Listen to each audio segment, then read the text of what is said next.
खुलुमबाय लोगोफोर, आं नीलिमा बाला ब्रह्म। गोजोन फुंबिलि बयनिसिमबो। नोंथांमोनखौ एनबि ब्रह्म चेनेलाव बयखौबो बरायनाय बावहरग्रोनाय जाबाय। आं दिनै नोंथांमोननि सिगाङाव दिनैनि सानसेनि फानजामुथिखौ फरायथिनो लादों। आसा खालामो नोंथांमोना भिडिअखौ नायना मोजां मोनगोन। नोंथांमोना भिडिअखौ नायना मोजां मोनोब्ला लाइक, साबस्क्राइब, कमेन्ट आरो शेयार खालामनानै होलांब्लानो जाबाय।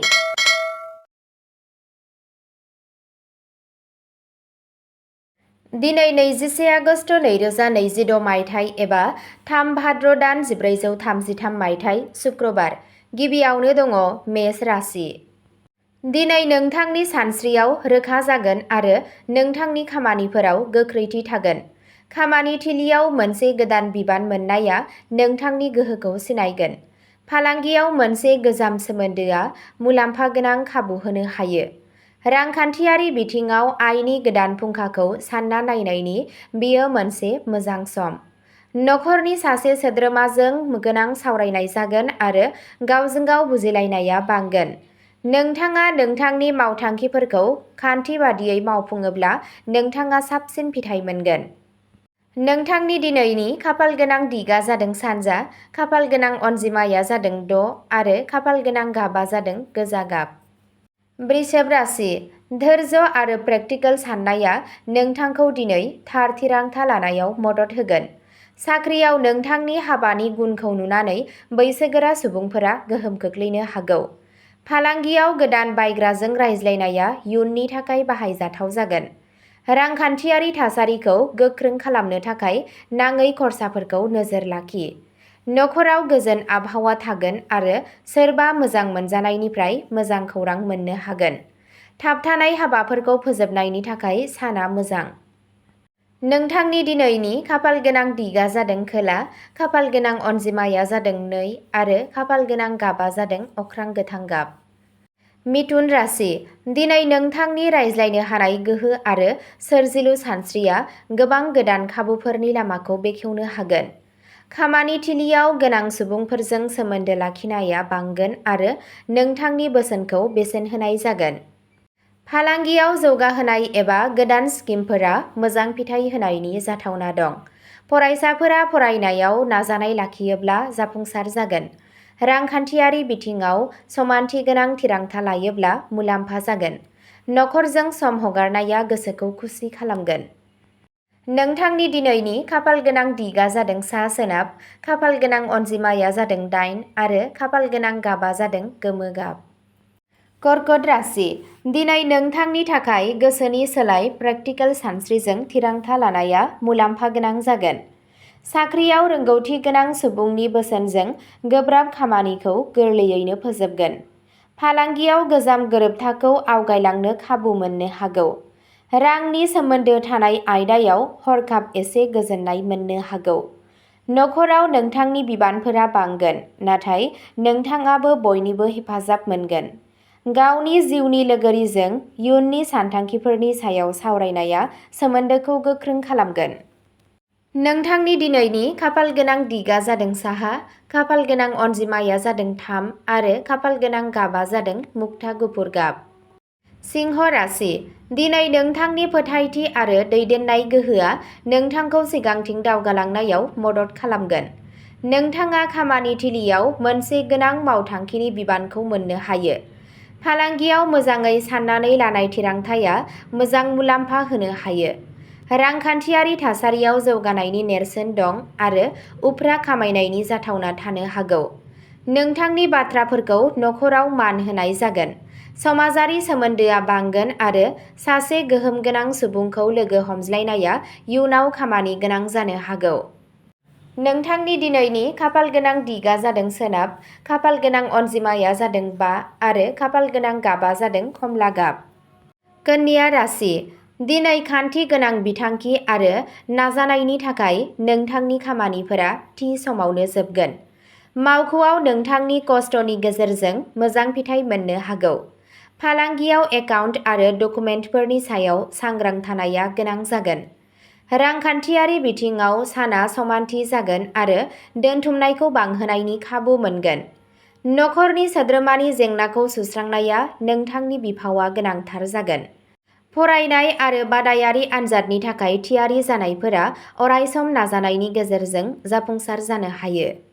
नोंथांनि दिनैनि खाफालगोनां दिगा जादों खोला सानजा, खाफालगोनां अनजिमाया जादों 1 आरो खाफालगोनां गाबा जादों गोथां गाब। तुला राशि। दिनै समानथि आखु आरो मोजां साननाया नोंथांनि थाखाय जर'खायै मुलाम्फा गोनां जागोन। खामानि थिलियाव लोगोफोरजों जयै नाजानाया जाफुंसारगोन। मोनसे गोदान बाहागोदारि एबा बायग्राजों सोमोन्दो गोनां फालांगियाव मोनसे मोजां खाबु थानो हागौ। रांखान्थियारि बिथिङाव गोजाम मुलाम्फा एबा रां मोननायनिफ्राय रेहाय मोनगोन। मोजां मोनलायनायनि सोमोन्दोआव फोथायनाय आरो गोदै जानाया बांगोन।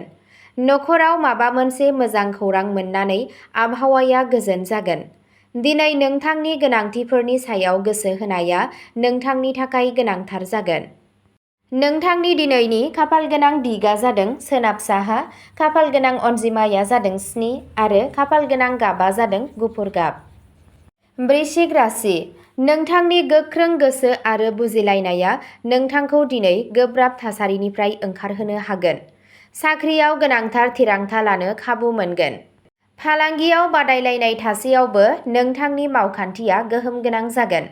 रांखान्थियारि बिथिङाव मुलाम्फा जानायनि खाबु थानो हागौ, नाथाय खैफोद लानायनि सिगां आबुं खौरां ला। नखरनि सासे सोद्रोमानो नोंथांनि बोसोन आरो मददनि गोनांथि जागोन। ध्यान आरो गावारि हाबाफारिफोरा गोसोआव गोजोन लाबोगोन। नोंथांनि दिनैनि खाफालगोनां दिगा जादों सा-सानजा खना, खाफालगोनां अनजिमाया जादों 4 आरो खाफालगोनां गाबा जादों रोजा गोजा गाब। धनु राशि। नोंथांनि थुलुंगाखांनाय आरो फोथायथिया दिनै गोदान खाबुफोरखौ गोसो बोनो हागोन।